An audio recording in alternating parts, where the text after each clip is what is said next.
देखिए, जो कोई भी सोशल आदमी होगा, एंटी सोशल बिल को उसको सपोर्ट करना चाहिए, क्योंकि एज पर कॉन्स्टिट्यूशन देश में एंटी सोशल एक्टिविटीज़ को सपोर्ट करना नहीं चाहिए।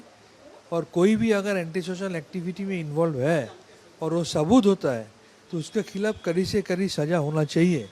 एंटी सोशल एक्टिविटी में इन्वॉल्व होके, एंटी नेशनल एक्टिविटी में इन्वॉल्व होके, खून खराबी में इन्वॉल्व होके, child trafficking, women trafficking, drugs trafficking में इन्वॉल्व होके एंटी सोशल एक्टिविटी भी अगर करते रहेंगे और इसके खिलाफ कोई कार्रवाई नहीं होगा, ऐसा तो हो नहीं सकता है। यही देखना है जो सच रियली एंटी सोशल है उसको बुक में लिखे, उसके खिलाफ कड़ी से कड़ी सज़ा मिलना चाहिए। तो इसके लिए मेरे को लग रहा है ये बिल जो शुभेंदु अधिकारी जी चीफ मिनिस्टर लाया है, ये एकदम बहुत अच्छा बिल है और इसको सही तरीके से इस्तेमाल करना चाहिए। इसी तरह से एक और बिल आया है, ओबीसी बिल, जिसमें 33 कम्युनिटीज़ को हटा के 66 को इंक्लूड किया है। रिजर्वेशन कोटा भी 70% से रिड्यूस करके 7% कर दिया गया है। देखिए, schedule caste, schedule tribe, OBC जो लोग होते हैं, हम लोगों का ये इंटेंशन क्या होना चाहिए, जो पिछले वर्ग का आदमी है, जो schedule caste, schedule tribe, OBC में बिलोंग करता है, उसको थोड़ा ज़्यादा सुविधा डेवलपमेंट के लिए मिलना चाहिए। लेकिन अगर ऐसे देखा जाता है कि इस सुविधा देने के नाते जो जिसको ये मिलना नहीं चाहिए, जिसको ये सुविधा नहीं चाहिए, कोई पॉलिटिकल एजेंडा के लिए उसका अगर पिछले सरकार ने सुविधा दिया है और अभी वो सामने आ रहा है, तो उसको तो रेक्टिफाई करना ही चाहिए। एक डेढ़ महीना हुआ है नया सरकार का, कि इस नया सरकार में इस एक डेढ़ महीना में शुभेंदु अधिकारी जी अगर जो लोग रियल इन नीड है, जिसको सही तरीके से ये इसका सुविधा मिलना चाहिए, उसको सुविधा देने के लिए, और जिसको सुविधा मिलना नहीं चाहिए उसको भी मिल रहा था, उसको निकालने के लिए जो किया है, इसको अप्रिशिएट करना चाहिए।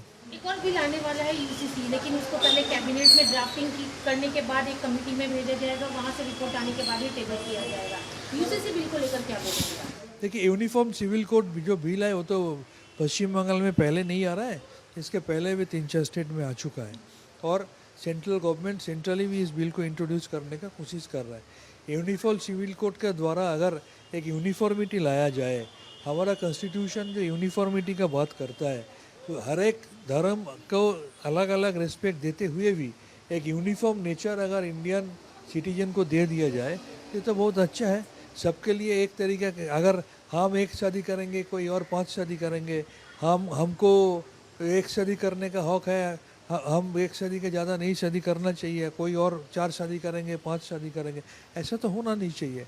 देश का डेवलपमेंट के लिए, पॉपुलेशन एक्सप्लोशन को रोकने के लिए, एक यूनिफॉर्मिटी लाने के लिए यूनिफॉर्म सिविल कोड अगर सही तरीके से लाया जाए तो अच्छा है। लेकिन टीएमसी जो है वो इसका अपोज कर रही है। कौन सा टीएमसी? दोनों ही फैक्शन अभी अपोज में ही है। देखिए, अब तो टीएमसी का बात जितना कम बोला जाए उतना अच्छा है, क्योंकि आप ये देख रहे हैं कि ये टीएमसी जो सत्ता में था 15 साल, ये हाथ का वोट का निशान मिटने का पहले ये टीएमसी मिटने वाला है।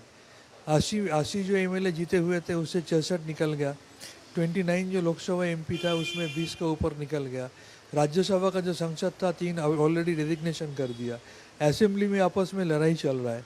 इसका मतलब ये है बंगाल का जो जनता जनार्दन है वो ये हिमालयन करप्शन के लिए और करप्शन करने वालों को मदद देने के लिए, और मेरा जैसा आदमी जो करप्शन के खिलाफ आवाज़ उठाया था उस टाइम पार्टी में रहते हुए, हम लोगों को पेनलाइज करने के लिए, हम लोगों को सज़ा देने के लिए ये बंगाल का जनता जनार्दन अभी टीएमसी को रिजेक्ट किया है। कोई भी फॉर्म में टीएमसी अगर आए तो उसको मानने के लिए और उसको इज्जत देने के लिए बंगाल का जनता अभी तैयार नहीं है। टीएमसी का जो 21 जुलाई की रैली होती है उसको लेकर जो ममता कैंप वाले टीएमसी हैं, वो लोग जो परमिशन मांगे हैं पुलिस से कि विक्टोरिया हाउस के सामने में जगह दी जाए, जो हमेशा से यूज़ की जाती है। इसी से रिलेटेड कुणाल घोष, डोला सेठ और वैष्णव के खिलाफ एक एफआईआर की गई है। एफआईआर तो पुलिस ही कार्रवाई है।